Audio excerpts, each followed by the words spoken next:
Au nom du Père et du Fils et du Saint-Esprit, Amen. Le Seigneur soit avec vous. Mes frères, mes sœurs, les textes de ce 25e dimanche du temps ordinaire nous invitent à l'humilité. Surtout à savoir être content de ce que nous avons, de ce que nous sommes. Dans la première lecture tirée du livre de la sagesse, au chapitre 2, verset 12, puis verset 17 à 20, l'auteur sacré raconte les complots, les médisances et les pièges tendus contre les justes. Ce que les justes subissent comme complot, comme s'il était interdit d'être juste. Et avec raison, parce que notre société, même aujourd'hui, quand vous êtes correct, vous êtes vrai, vous êtes rigoureux et juste, le monde ne va pas vous accueillir, le monde ne va pas vous applaudir.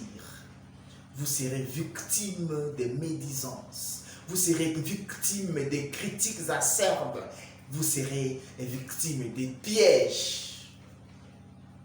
Et rassurez-vous, comme dit l'auteur sacré dans cette lecture, si le juste est enfant de Dieu, Dieu les sauvera. Dieu ne peut pas manquer de soutenir, de sauver celui qui compte sur lui. D'où il faut compter sur le Seigneur.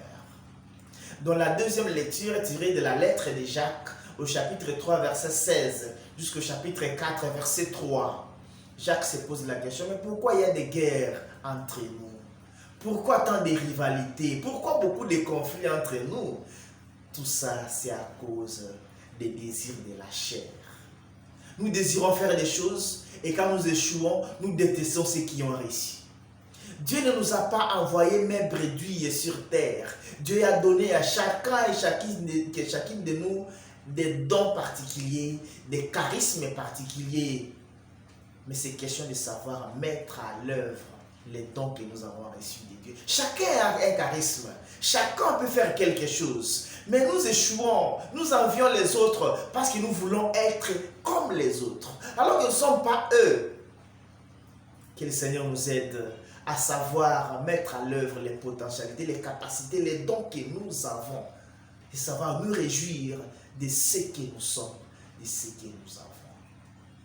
Souvent aujourd'hui, il y a beaucoup de gens qui sont taxés des sorciers, des magiciens, des occultistes, simplement parce qu'ils réussissent là où nous avons échoué.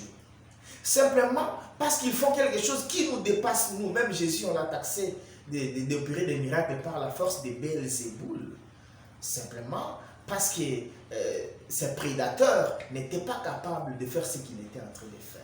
Que le Seigneur nous aide à positiver les regards sur la réussite, les qualités des autres. Parce que nous aussi, nous avons des qualités. Nous ne manquons pas de qualités pour détester les autres quand ils réussissent.